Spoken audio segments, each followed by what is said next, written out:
Okay, my name's DeArcie Abraham. I was known for Red Worm Composting. I changed my name to Biowaste Technologies. I'm going to be focusing on some anaerobic digestion and imply some composting in there. I'm not really sure which way we're going to go with that yet. This is my community composting 101 presentation. Go ahead. And I'm just going to name some reasons why we compost and the environmental impact that we can make at home. Difference we can make. Next slide. So to reduce your waste, 50% of municipal garbage is compostable.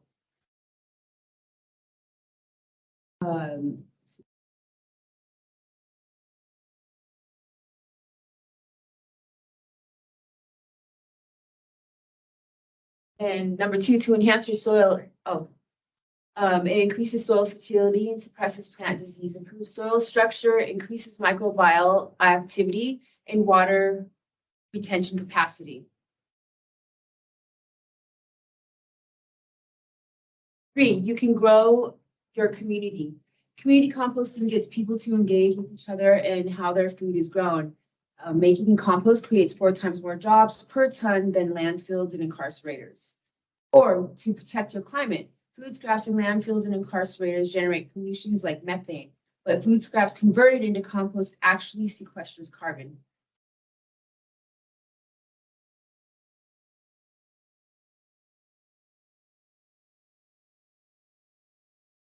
Oh, is that, yeah, incinerator. Yeah.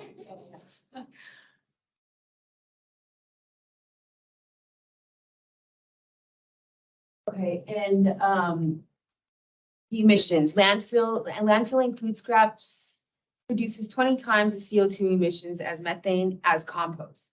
And when used, compost net emissions becomes negative.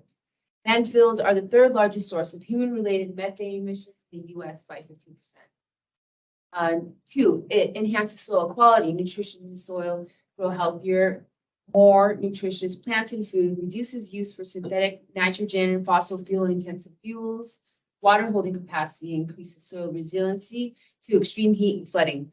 Soil aggregation prevents erosion, runoff, thus protecting and restoring waterways.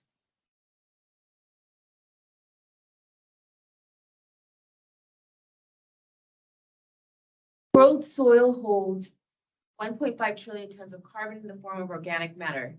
What's one of the best ways to build soil organic matter? Compost. Degraded soil actually releases carbon, but a one-time application of compost can make soil a carbon sink again. Just 1 acre amended with compost can sequester up to 75% of a car's annual emissions. Compost also increases crop yield and vegetation, leading to even more carbon sequestration. Healthy soils equal food security, profitable farms, and enhanced habitat. Degraded soils have been linked historically to the fall of civilization. Here's some good statistics I like about composting. Composting enhances soil and protects watershed. Healthy soils are essential for protecting watershed. Compost is the best way to add organic matter, which is vital to soils. When added to soil, compost can filter out urban stormwater pollutants by an astonishing 60 to 95%. All about the soil. Compost improves biological, chemical, and physical characteristics of soil, enhances plant disease suppression, increases soil fertility, increases microbial activity, protects against soil desertification and soil erosion, increases resilience to floods and droughts, reduces need for chemicals, converts nitrogen into a more stable and less mobile form, and phosphorus into a less soluble form. Improves water retention, improves soil structure, adds humus, keeping soil particles stuck together. Improves ability to store nutrients such as the cation exchange. The cation. Yeah. How do you say it? It's cation exchange capacity. Cation exchange capacity. Compost serves as a filter and sludge. It immobilizes and degrades pollutants, improving water quality. Compost also helps reduce stormwater runoff. Compost equals climate and soil protection strategy, prevents landfill methane emissions, adds carbon to soil, improves soil ability to store carbon, improves plant growth and thus carbon sequestration, reduces need for energy intensive fertilizers, pesticides, and fungicides, reduces energy for irrigation. This is how much food is being composted. We're showing about like a 4% range over there. The yellow is donated, and these are all by the EPA food waste hierarchy triangle. The brown is animal feed, which the bad food would go to animals. And then the blue piece is anaerobic digestion. That's a little bit more popular than the composting. At the bottom, you see there's a large percentage of yard trimmings already being composted. Food waste is still neglected. What is compost? It's a dark, crumbly, earthy smelling product of the decomposition of organic matter, a living soil amendment that improves soil physical, biological, and chemical properties, enhances soil ability to support plants and beneficial organisms. What do we waste? What is compostable? 37% is going to be other, including glass, metals, plastics, rubber, leather, and textiles. 23.1 is paper and cardboard. 6.2% is wood, and 12.1% is yard trimmings, and 21.6% is food. Here's the food web. So there's going to be bacterias, molds, and other organisms labeled as one. There is the earthworm, land snails, and slugs, and those get eaten by the number 2s, which would be the soil flatworm, roundworms, mold mites, beetle mites, and then number 2s through 3s would be ground beetles, scorpions, ants, predatory mites, centipedes. Those are going to eat the number 2s, number 1s. This is a photo example from Kentucky University on what worm castings can do for our water. And so over here is depleted farmland, where you see that brown water has seeped through and is not very filtered. Here in the middle is compost. It's still a little color to it, but where you see here the worm castings on the left, that's drinkable water. Composting 101. Composting is a controlled aerobic decomposition of raw organic materials such as food waste and dried leaves via fungi, bacteria, and other microbes in order to create compost, a dark, crumbly, earthy smelling soil. It reduces waste, enhances soil, protects the climates, and grows communities. Here's some examples of what not to put in your compost. Really try to avoid the meat and the dairy products. You're going to get pests, and you're going to get an anaerobic condition. Those are not wanted. So over here in the greens and browns, you always want less greens and more browns. The more browns you have, as you heard in Pendleton Sanitary's presentation, he goes 5 to 1 nitrogen. So that covers it good enough so that there's no odor and there's no pest and there's less chance of an anaerobic condition. Again, greens, fresh materials that are relatively high in nitrogen, and browns are materials that are relatively high in carbon. There's 4 ingredients you need for composting. You need the greens, the browns, you need air, water, and a lot of that food waste creates the water needed in your compost. We can collect our food waste and put it in our freezer, put it straight into our bin, save it for later, and chop up. Always make sure to chop it up into smaller pieces so that it's able to compost faster. 2 to 6 inches is what's. So here's some recipes. There's a lasagna method which I use at home in my continuous flow bin. I use I practice vermiculture at home. So I use the lasagna method where I'm putting my greens once a week and then putting my browns on top. And that creates enough heat for the worms to live throughout the winter and feed off of. And they multiply in their population. Every 6 weeks, they double.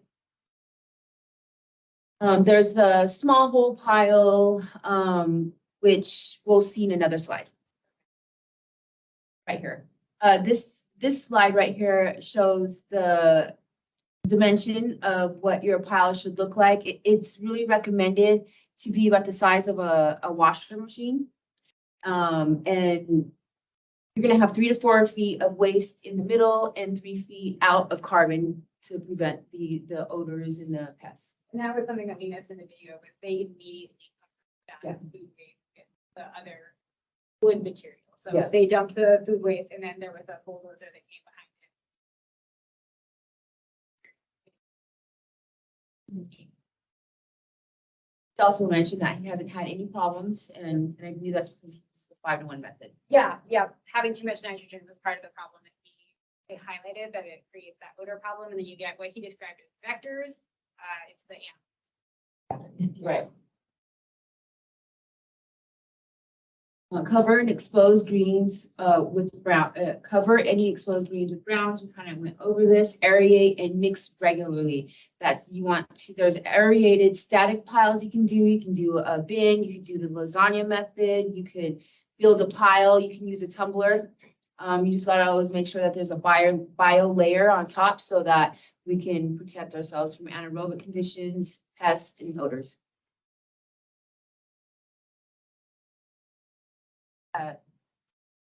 Let's click through. Oh, one more.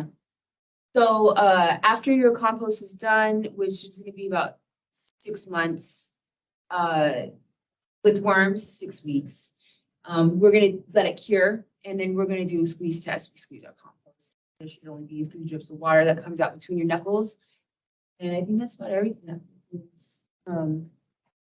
includes everything. I would like to add that like 1 head of lettuce can take up 20 years to decompose, Break down. decompose, yes. 20 years to decompose in a landfill. It will never touch soil. It will turn into an anaerobic stage. And those 20 years, it's releasing methane into our environment. With composting, we're adding all the nutrition is needed, and we can eliminate that head of lettuce 1 week. USDA, FDA, and EPA will release funds to farmers. These funds will assist farmers to transition into safer practices. Kate Brown declared in 2020 DEQ to take actions to prevent and reduce food waste by 50% by 2030. Thank you. Okay.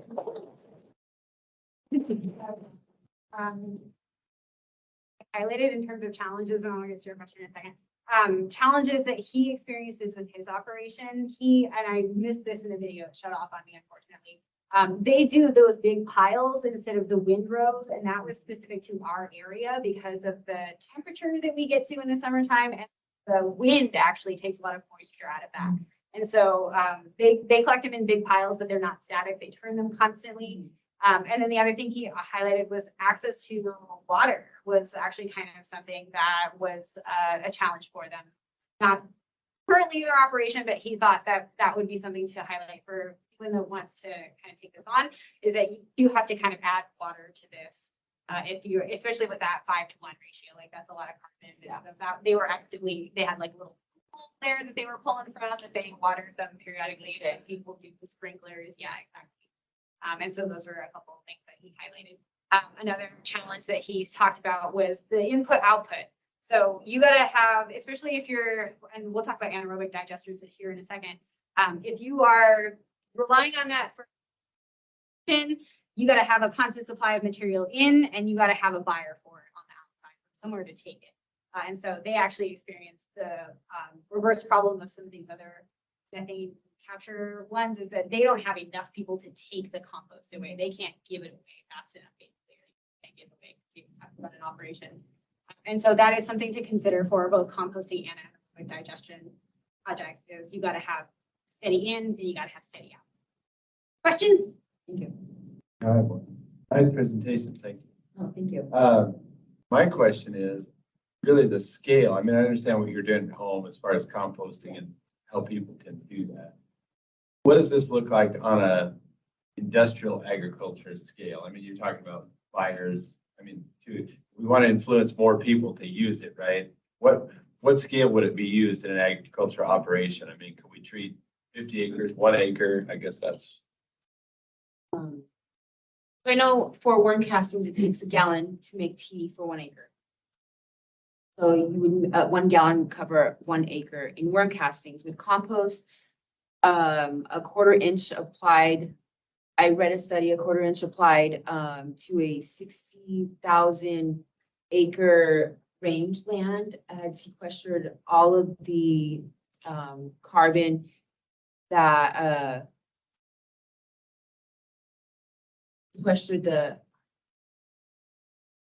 carbon released by LA County. So that was like a really interesting study I read. I know that if I wanted to treat it as a county-based program, it would take at least 4 acres. For the reservation, I think, you know, an acre would be fair. I say 4 acres on a county base with windrows. The piles that were made at Pendleton Sanitary, that was all on a half acre. Real small. It was like a half acre. He had like 7 or 8 piles there. And that was something that he highlighted. Space. Yeah, space. And in terms of end consumers, one of his biggest buyers, like the place where his compost goes the most, is an organic orchardist in the area. And so there are people who are trying to do this, but then he also really highlighted that this is great fill material too. He was talking about how he took some personally for some property that he has that needed some fill, and it just like took off. It was like really productive and cheaper than some of this other higher quality fill soil. And so we can look at it for construction options, especially if we're talking about permeable landscapes that are spongy and can absorb some of these floodwaters. Compost is great for that. And so if we're looking at construction projects that might be threatened by floodwaters, that might be a great option for them. You actually hit on what my real question here is. When you're talking about the end consumer here being an organic farm.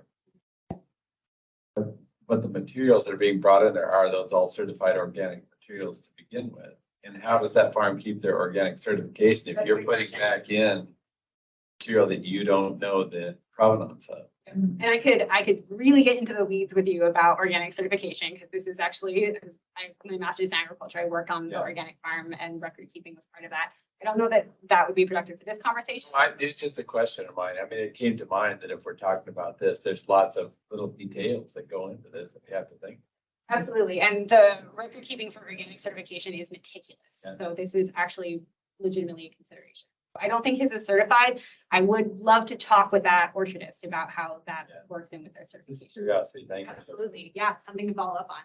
Thank you, DeArcie. Okay, thank you. One more question. Is he turning folks away from using this option? Like there's 2 Walmarts, there's, you know, like in terms of the food waste coming to. Yeah, that's a great question. And that was something I talked about last night, but forgot to touch on today, is the price that they charge their consumers, like the people they're taking waste from, their food waste collection is the same price as the garbage. There's a law in Oregon that you are not allowed to charge more for food waste collection than for garbage. So it is set at that same rate. So there is no financial disincentive to not be doing this other than the labor. So the reason that he takes from the Walmart in Pendleton, the Walmart in Hermiston, and more importantly, the prison, is that, again, using his words, unlimited labor from the prison. Again, I have some qualms about that. His words, not mine. And so labor really is where we see this. You know, I've talked to him a number of times. Like I love garbage, and so I've gone and toured this operation a couple times. He talks about the fact that he's approached wild horse before to do intake, like taking food waste from wild horse, and they have decided that it wasn't worth it for them because they would have additional staff requirements to divert the food waste from the garbage, from the meat, then from the plant material. So it is a labor requirement. Piece. So there's a programming that was started in California called the Green Janitor Program, and the Portland Clean Energy Fund is piloting something in the Portland area that we're supporting as well. That was really kind of focused on almost exactly on that the janitors and you know office buildings there's a lot of decisions that they make about recycling, about composting, about bringing lights on and off, that could be supporting, energy savings and choices that the community makes. And so that's, I mean, rather, there's maybe an opportunity to be thinking, programmatically about funding for something like that at Wild Horse or other places locally where that's actually, there's funding for somebody to do that, or there's training, and then being able to, there's some pretty cool things that they do with the Green Janitor program, because you're bringing everybody, all the janitors in, doing that sort of training, following up. And then now you're also talking to a bunch of all the schools, and you're talking to all those folks in housekeeping and in janitorial work.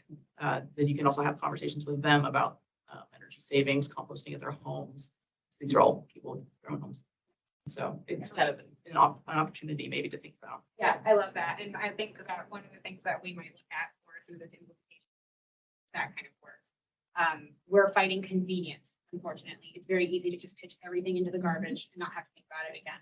This is asking people to do things differently, and that's always a challenge. It's kind of the crux of this whole conversation, is asking people to do differently. It's great if you can provide financial incentive. So that was the Green Janitor program? And they do training? They had created curriculum, and then Portland right now through SEIU. SEIU is leading that. Thank you. To the, your question